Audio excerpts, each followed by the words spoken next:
Hi, I'm Andy with EcoCha, and here we are today with batch number 12 of the EcoCha Tea Club.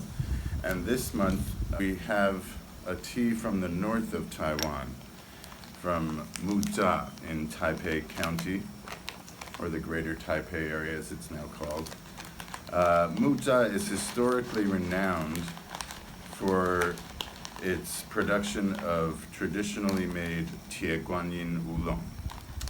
And it's a rarity in our generation to find people that are still cultivating the heirloom strain of an oolong tea plant that came from mainland China and began being cultivated probably about 150 years ago at least. Traditionally, Tieguanyin is a heavily oxidized tea and also heavily roasted after it is cured. This month's batch of tea comes from a farmer who we met in the last couple of years, and we are really thrilled to learn about what he has been doing since he's about 20 years old.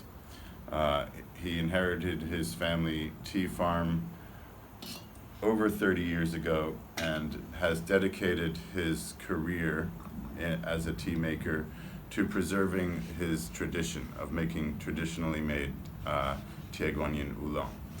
His farm is very small. He cultivates his plants organically. He harvests them by hand, and his factory in his home is the smallest tea production that we've ever seen in Taiwan.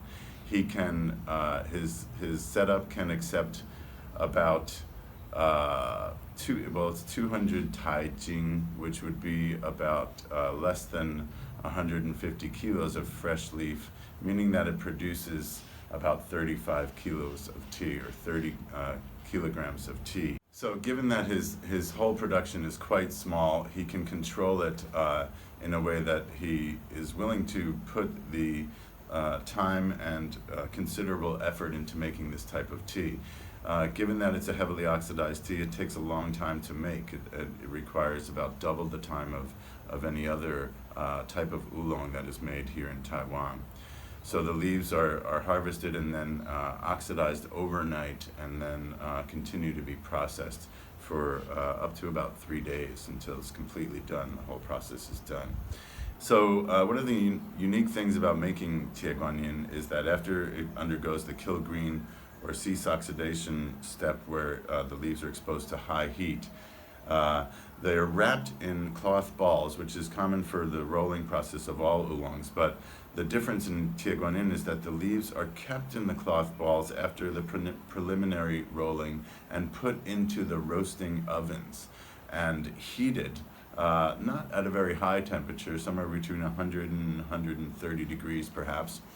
But this creates an effect that brings out a tanginess in the tea. It's probably the most noticeable and unique aspects of the character of Tieguanyin Oolong. So in addition to being a rich, hearty, considerably roasted, probably one of the heaviest level of roasting among oolong tea making in Taiwan, there is this unique flavor that is a direct result of the specific processing methods that are still maintained by traditional Tieguanyin Oolong tea makers. So we're really psyched to know this guy who is a kind of, well, there's just not many people like him around anymore who are, their whole thing is about preserving a local tradition, and he's doing it quite well, we think. Given that his own plots of tea are so small and produce a minimal amount of produce, what he started to do in recent years is to buy raw tea leaves, freshly harvested tea leaves from his neighboring tea farmer friends, which are Jinquan Oolong, to be distinguished from the traditional heirloom strain of Tieguanyin.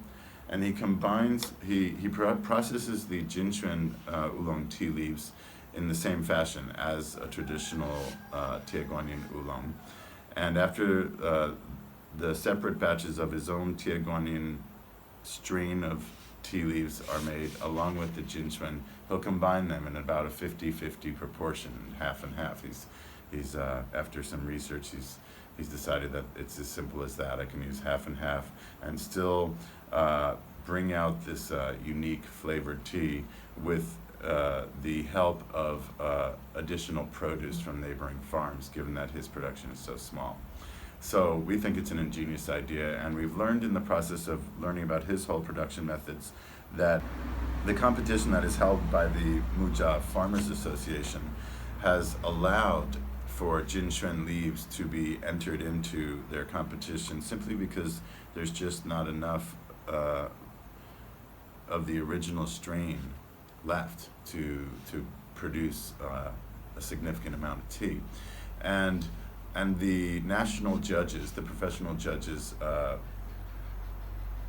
are of the conviction that jinshen is a viable resource to use to make this traditional style tea, which is heavily oxidized and heavily roasted. So again, the innovations by necessity that are coming about here in Taiwan to preserve traditions is quite exciting. So getting onto the flavor as I'm sipping it here.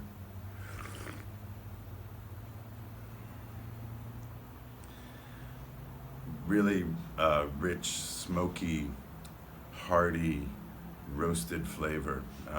We kind of held out until this month. One, to have something to wrap up the first year of our tea club with that we think is quite special.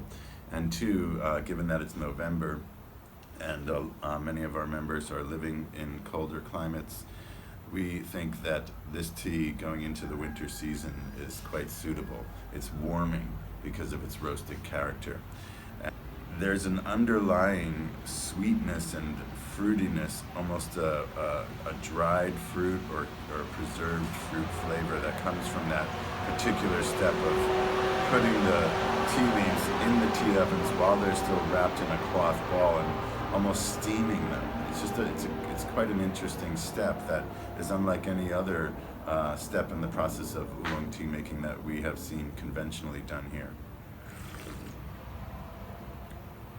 Tieguanyin is roasted 3 or 4 times for anywhere between 7 to 10 hours per session, so up to 40 hours of slow roasting these leaves to bring out this fullness of flavor and this rich character that is painstaking, to say the least. It's a lot of time and a lot of attention and also experience that goes into perceiving the state of the leaves as they undergo this extensive curing process, you might say.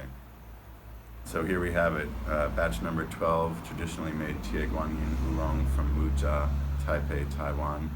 We really think you're going to like this one. Please let us know what you think about this batch or any of the other batches that we've shared with you in this last year. We really, a big part of our inspiration is hearing your responses and your experiences of these teas. Thanks again. We'll see you next month.